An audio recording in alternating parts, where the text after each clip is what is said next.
ISIC is one of my favorite Battleborn heroes and is an incredibly versatile hero in the game, able to tank, deal a lot of damage, and can crowd control as well if spec'd for it. Today I'm going to show you the ins and outs of ISIC and why he is one of the best characters in the game. First, let's learn about his kit. ISIC's primary weapon is the charge cannon, where holding down the fire button charges a shot while simultaneously firing a lot of smaller damage shots. This charge can either then be released to fire a big shot or can be used with an ability to enhance that ability. The big shot does a decent amount of AoE damage as well, able to hit most minions in a minion wave, assuming they're in their normal formation.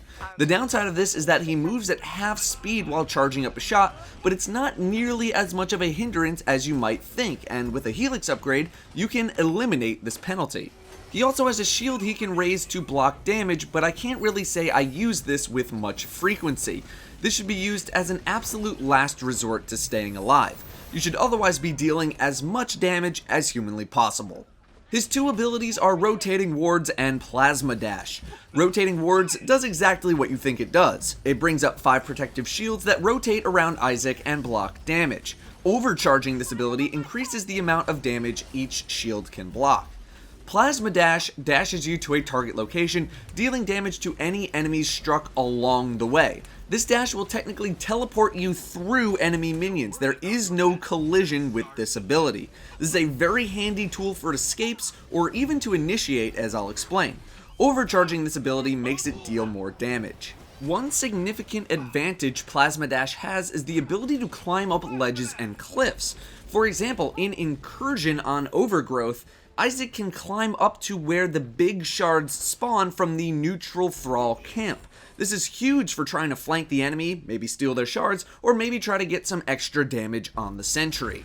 His ultimate turns him into a turret, enabling the use of 2 side-mounted miniguns and a rocket launcher. You can fire both the rocket launcher and the miniguns at the same time, so just hold down all of the buttons for maximum damage. While in this mode, you move incredibly slowly and cannot buy buildables. Turret mode technically lasts forever, but can be disabled in 3 ways. Manually turning it off by hitting the button you used to activate it, by getting stunned, or by dying. Overcharging your ultimate gives you an overshield when you activate.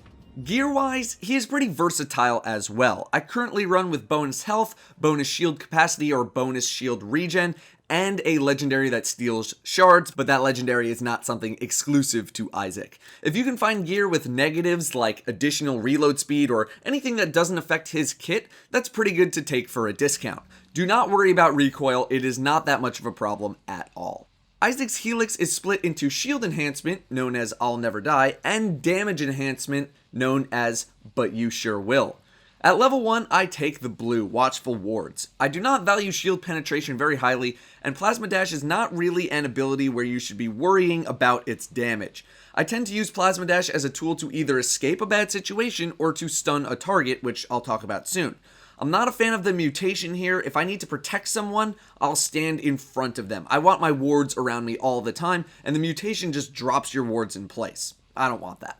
At level 2, I once again take the blue. You drop these. If the enemy team has 2 or more ranged damage dealers, then this is a no-brainer pick. If the enemy team has a Montana, or an Oscar Mike, or a Whiskey Foxtrot, this is a no-brainer. Most people really haven't realized that this is a thing ISIC is capable of, and I'm actually pretty sad talking about it because this means more people might become aware of this fact. Not only does this reflect bullets, but it reflects more than bullets. Miko Spore Bombs, Oscar Mike Grenades, Benedict Rockets, you name it. The only time you should consider the purple is if the enemy team is basically all melee. Since it requires an overcharge to actually activate the purple, you can suit the shield to match your needs, which is pretty nice. At level 3, I take the blue again, not dying today, but this is much more of a toss-up. 240 shield strength is pretty good considering how tanky ISIC can get, and this just gives you more survivability. Not losing speed when charging your cannon is also pretty solid as well because you can chase fleeing targets much easier or kite the enemy much easier. Dealer's choice here. I don't like the mutation too much because the Aegis shield is something you should be using in a time of absolute desperation. It might get you an overcharged rotating ward, but rarely is that going to be the difference between living and dying. At level 4 is where we really crank up our killing potential, with the blue giving us a 2-second stun by any enemies hit by Plasma Dash. This can stun an entire team if they line up properly. It is so good for team fights. The purple isn't nearly strong enough, and considering Plasma Dash is ISIC's only escape, I don't really use it for damage too often, only for CC or running away. At level 5, I take the mutation, where charged shots slow targets for 2 seconds. This is really powerful because it allows you to make more accurate shots because the target can't move as quickly to dodge them. On console, this is pretty huge, although on PC it might not be as big of a deal, but it's still really helpful. The purple is kind of nice because you can charge yourself up, pop rotating wards, and just book it. At level 6, I go for the blue, basically doubling the effectiveness of rotating wards, but the plasma cooldown is pretty helpful as well. Both are pretty solid options, but considering how few people realize you can reflect fire back at them, I go for the ward strength because that makes it so I can reflect more bullets back at people. That's fun. At level 7, I take the mutation, although all 3 options are really good depending on how the game is going. If you're really being a true tank, then the Aegis boost can be good. I prefer the damage boost on charge cannon over the speed to charge because most of the time I'm not really firing as fast as possible, but rather I'm trying to place really accurate shots. However, if you prefer the charge speed, or maybe you're on PC, or maybe you're just ridiculously accurate, then go ahead and take it because it's still really good. At level 8, it's a toss-up. 6 seconds longer on your wards can be pretty big, but if you're getting focused, then they're just going to go down anyway. Returning some of the cooldown based on how many wards are active when it expires is pretty nice in case you have a poor activation. Both are pretty dynamic options. Pick whatever is going to be most usable in that game. At level 9, I take the blue. Being able to dash faster and with a bigger range means you can stun more people faster or get away farther to escape damage. The size of the area where you damage people is nice, but with good aim you don't really need it as much. Finally, level 10, the field is open. All options are very good. The blue gives you a massive shield when you activate your ultimate, your purple makes it so you do even more damage than you already do in turret mode, and the mutation makes it so you can slow people who are hit by your guns. All of them are fantastic options and should be dynamically picked, although for PvE purposes, the purple is basically going to be the way to go.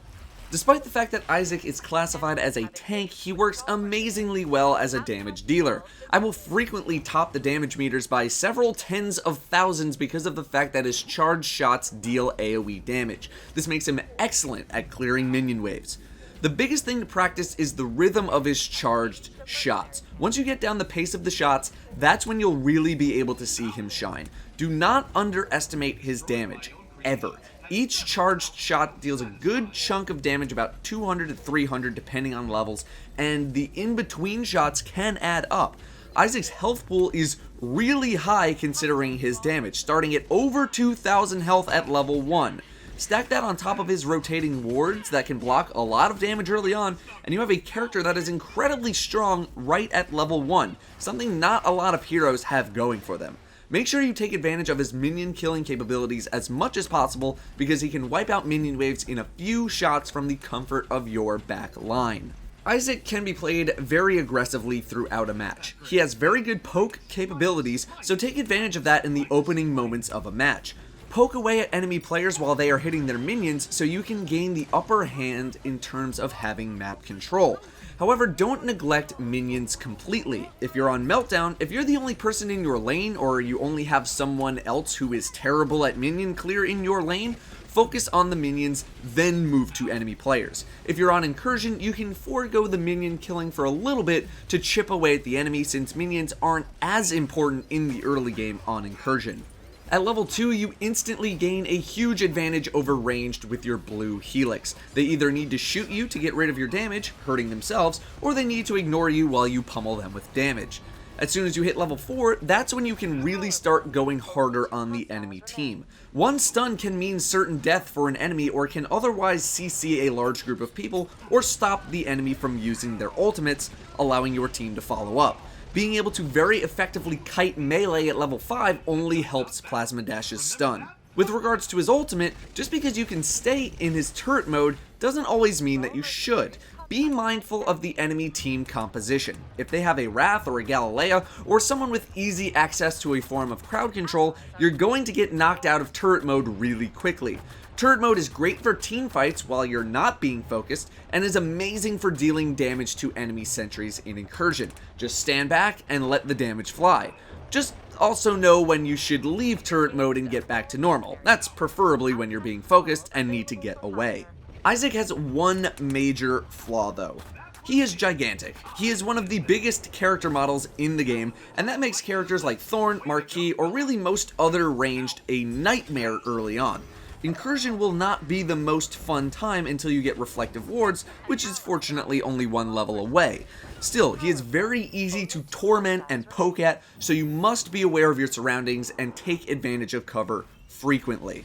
That'll do it for my ISIC character guide. In short, ISIC can be played both as a tank or a DPS, but his damage is so good right now that he basically does both. His kit is very versatile, providing both defensive and offensive utility. His minion clear is top tier, able to wipe out a wave in a few charged shots. Just make sure to hide from Marquis. You need to be very aware of your surroundings as ISIC, otherwise you're just going to get poked down. Thank you all very much for watching, and I'll see you next time.